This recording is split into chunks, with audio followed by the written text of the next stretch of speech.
Chapter 3. Everyone's Getting Mad. The issues with the assault operation and the related incidents managed their way into the merchant court of Katapesh, in order to be brought to the ears of the Pact Masters, mysterious masked fellows that have been running the city for the last 1,000 years or so.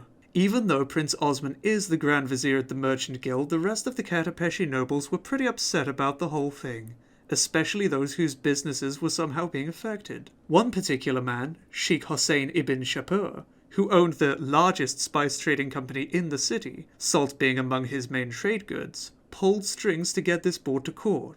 This part of the campaign was mostly political, with the party negotiating with various groups of interest and individuals, though what negotiating means changes from character to character. At some point, a sudden release of energy had everyone with itching noses.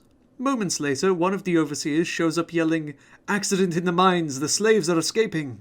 The rogue panicked. Then the mines exploded in a fantastic display of special effects. Then everyone panicked. It turns out someone in Katapesh got mad enough to send a wizardly saboteur to bring down their operations. But after the initial surprise, the party got its shit together and climbed down the hole to deal with the matter. After beating the wizard, they tried using some rudimentary divination scrolls they had bought in the past, but the man was powerful enough to resist them. So they decided to cast Vorgok. The barbarian starts by chewing off every single one of the wizard's toes, without even removing his shoes first. Early in his career, Vorgok took Animal Fury as his first rage power, which gives him a bite attack while enraged. Then around level 5 I think, he took off all of his teeth with a clamp and went to see a blacksmith in order to have steel teeth installed, which had to be bolted to his jaw. Vorgok passed all of the fortitude tests to avoid extreme blood loss, but he had a critical fail in the one to handle the pain. Remembering how dangerous was Vorgok the last time he felt actual pain, killed a gladiator that cheated a friend, cut off his head, nailed his hand through the throat, and used the severed head as a bludgeoning glove to kill the other gladiator. He still keeps the head, called Wilson, and uses it like some kind of very grotesque puppet when he gets philosophical. As he says, in Vorgok terms, getting philosophical is anything from "did I take a dump today" onward. Once he attempted to earn money by using Perform in a square to set up a ventriloquist show with Wilson. He didn't have Perform trained. He didn't know how to do ventriloquism. And he was using a severed head to tell jokes. Didn't work out.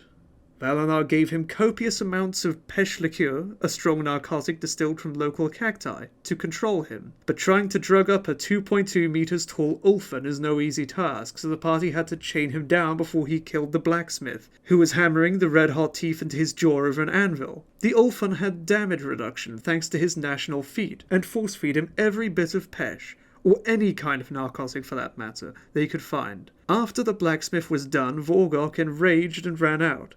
And they found him the next day, dancing naked on a fountain while singing "I'm a Little Teapot." So there's Vorgok, with the toes and half the boot, which he then proceeds to ram into the wizard's mouth and prepares to do the same with the rest of his fingers, when his massively bona fide Intimidate roll breaks down the man and he explains what's going on.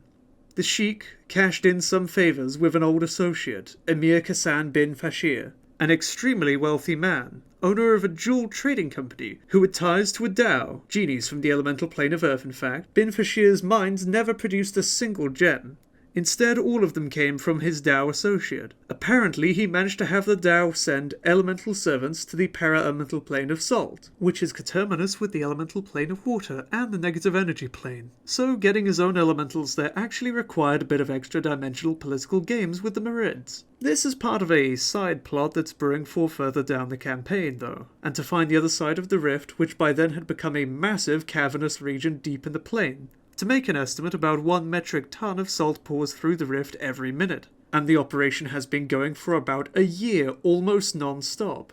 While the rift is much older, now that the salt is constantly removed, it doesn't clog, so it keeps pouring. Since the elementals began churning out en masse, the rate practically tripled.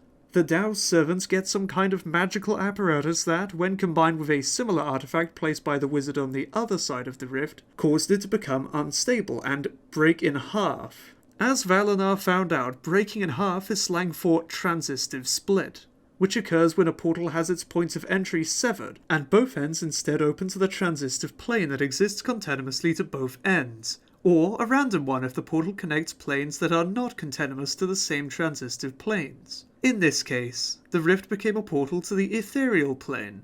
Valinar, who had done his homework and knew a thing or two about this, explained that this could prove rather dangerous. At first, nothing seemed wrong.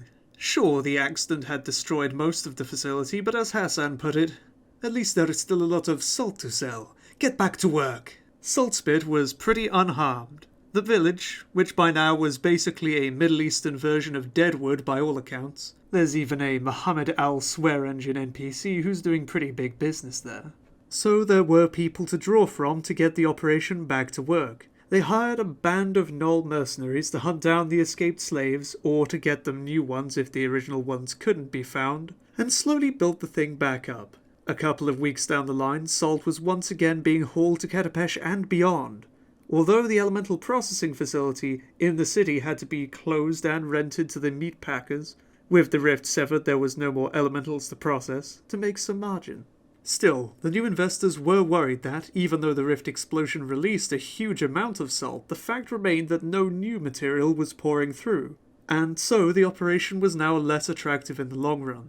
This hit hard with some of the more fancy projects, such as the group of engineers brought from Alkenstar specifically to work on the design of a cargo zeppelin. They were asked to halt their work and return to Alkenstar until further notice. The ship was barely in the initial stages of construction. The plans to send an enslaver expedition to the Mwangi jungles to capture a large host of ape men, intelligent gorillas who live in the jungles there, which would make excellent slaves as they were very strong and can operate tools with all four extremities, and even the grand opening of the Kapeshi Salt Exchange, which Prince Osman proposed as a means to calm down the competing merchants who were feeling far too threatened by the ever-growing operation in Saltspit. Needless to say, Hassan was baffled seeing as how incredibly intricate and thoroughly detailed plans were on the verge of failing.